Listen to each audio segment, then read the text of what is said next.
Well, we still haven't done the detail in the eyes, so I suppose now would be a good time to do that. But let's put some actual eyeballs in there. So let's make some new spheres. Create polygon sphere, and we'll bring that forward.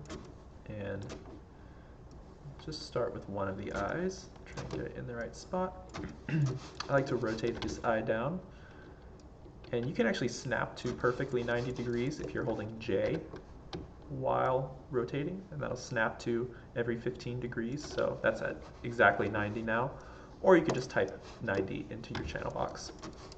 Scale that up. Eyes, CG eyes at least, are way bigger inside the head than you would think, because cartoon eyes often are quite large. And we're also going to have to modify the skull a little bit,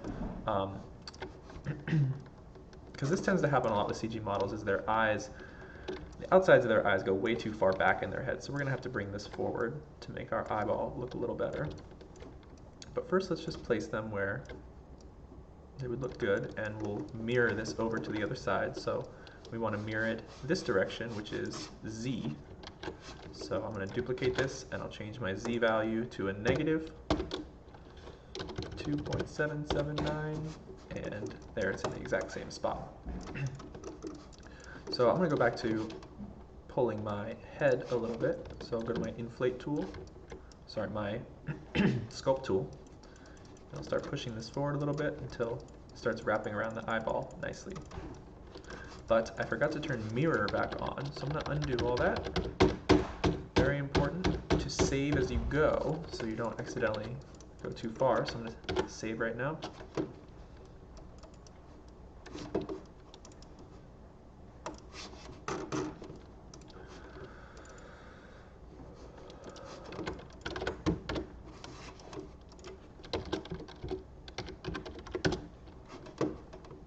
Okay, and I'll enable symmetry by holding W, clicking and holding, dragging up to symmetry. And now my sculpt tool will be symmetrical across both sides. So here's where we'll start to kind of finalize the feel of our character. Kind of looks like my brother. Probably use some pupils. So let's go ahead and add those now. So if you select your eyeballs, we'll have to do this twice, so I'm just going to delete one and copy all these changes over. But you want to select this outer ring, so go to face mode, and I'll click one face and then double click the face next to it, and it'll select the whole ring of faces. Except that doesn't work on this inner loop here, so we'll have to select each of those individually. I'm going to turn off symmetry.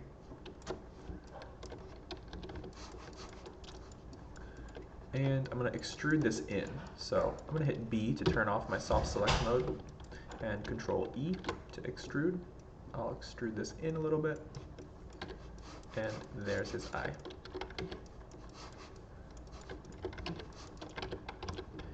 And I'm also going to give these faces a color. And there's a bunch of ways you could do the eye. I'm just going to do it with a Lambert. Give it a color.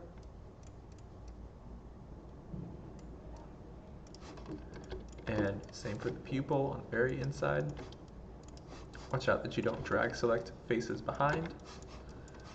And I'll add another material to the pupil, make that black.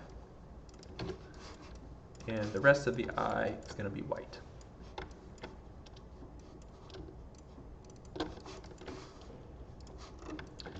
So with all my faces selected, I can just shift, drag select, and it'll invert my selection. So now I have everything selected but what I had selected. And I will apply a white material to that. So it's a little jaggedy. I'm going to smooth shade this. So I'll select it and I'll hit 3 and I'll smooth it out just a bit. Well, I'm going to add one more edge loop. Or actually I'm going to color the inside of this extrusion with the blue as well. That's nice. So I'll duplicate that over my channel box.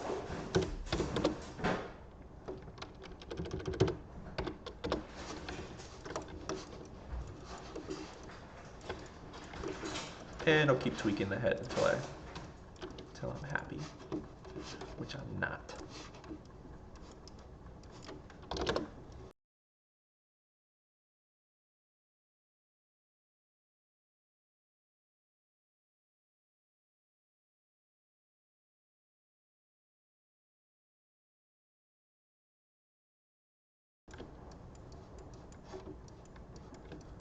And I'm just gonna add some indents around his eye to start to make his eyelids.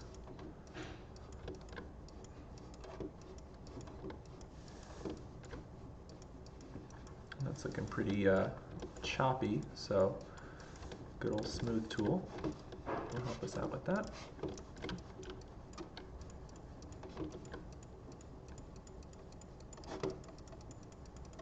And you kind of want this shadow to start to form right before it touches the eye. That's kind of what we're going for. Just a little bend tucking around the eyeball. So inflate and then smooth.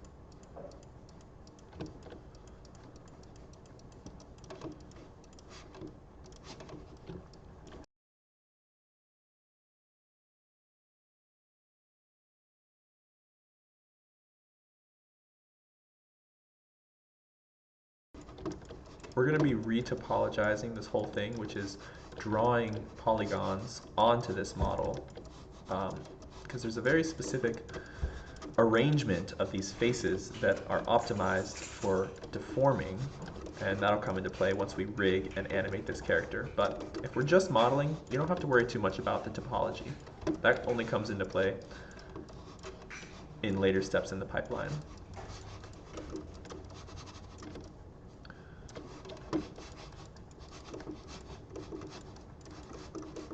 I'm going to return to this mouth here, see if I can get it looking nice. This is quite tricky. Let's see if I can grab.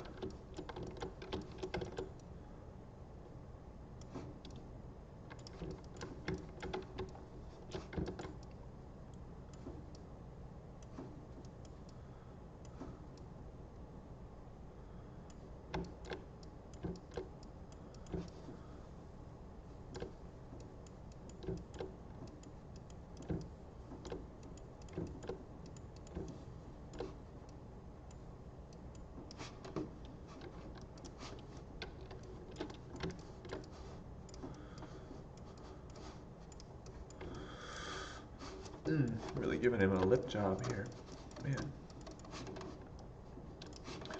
I'm trying to crease in the outer edges here.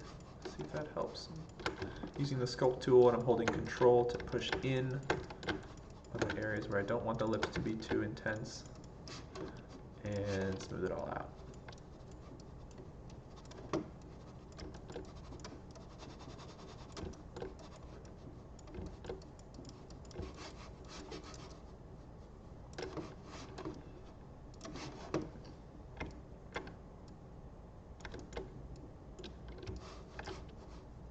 Kind of making a duck face. So let me push his mouth in a bit.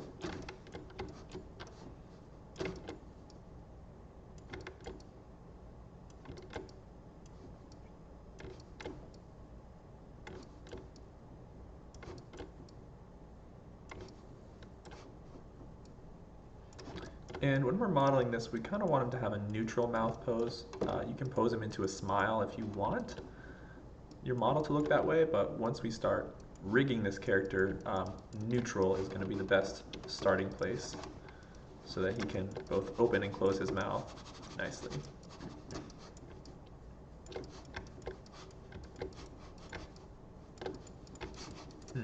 Alright, well, I suppose I'm happy enough with that.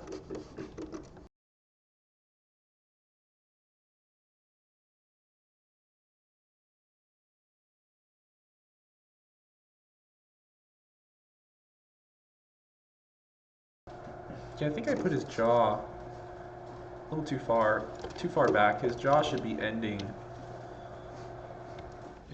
This little piece should be coming out of his ear pretty much. So I'm gonna have to slide all this over. Let's see if I can smooth this out. I'm gonna turn my smooth way up. Way up. Even more.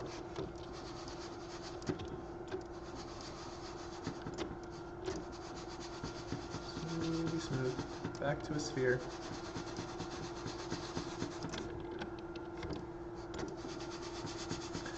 Back to a sphere we go.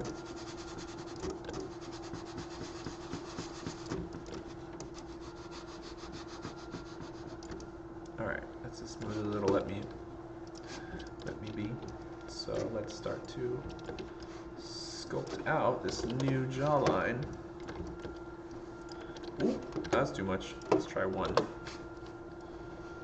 That's still too much. 0.1? Sure, I'll take it. Better to have a low strength and click multiple times so you have more control than high strength with not much control.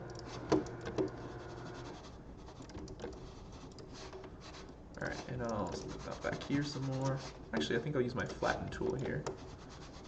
First time using that. Flatten things out in the back. So flatten out the front of the jaw here a bit. It's doing a couple weird things, but I will smooth it out anyway.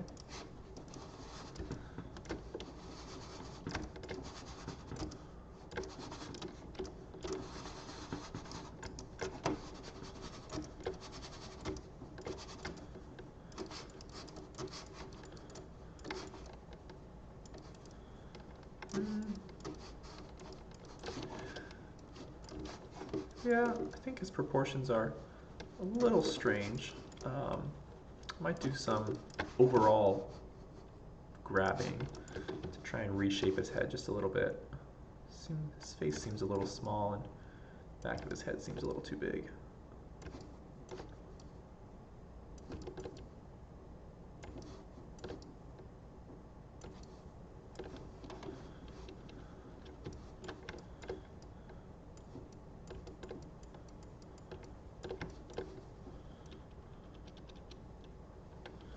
Whoa, really changes him up. Alrighty, I like that. I think I'll be happy to move on with that. I'm gonna give this this guy a color as well.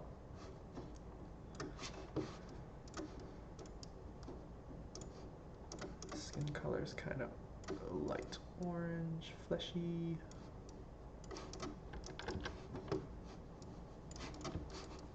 Okay, and give him some hair color.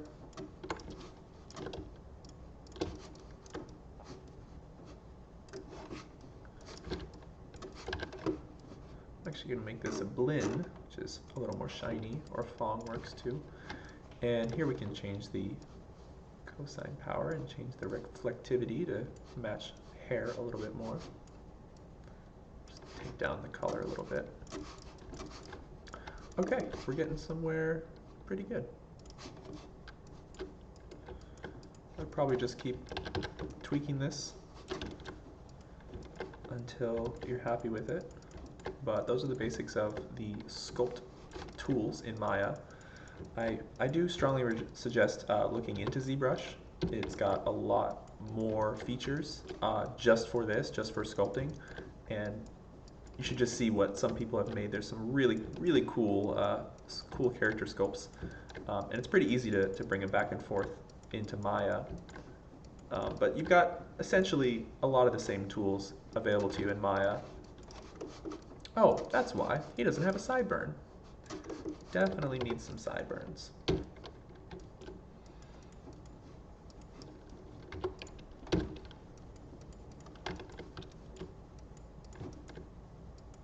And actually, this black color is not helping me, so I'm gonna switch to, actually I don't think I can turn off the shading easily.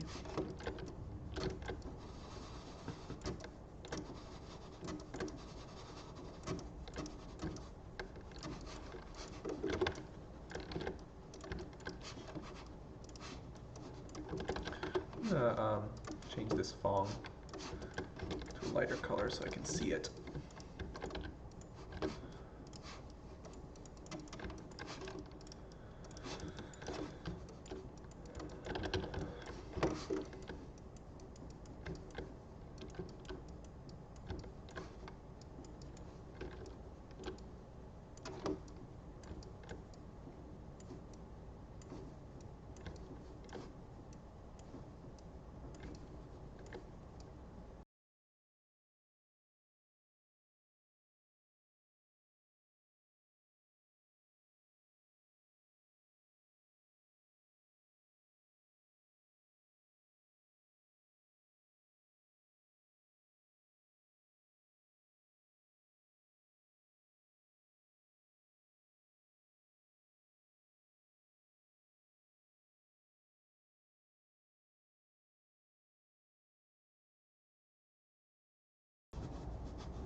And you can also hit 3 on all these hair strands, or even just everything.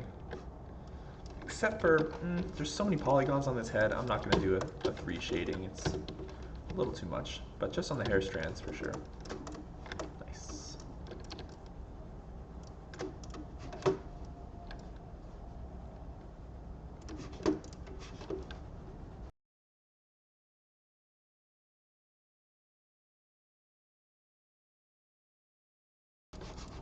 Great, so we've got our head, and now we gotta do the whole rest of it.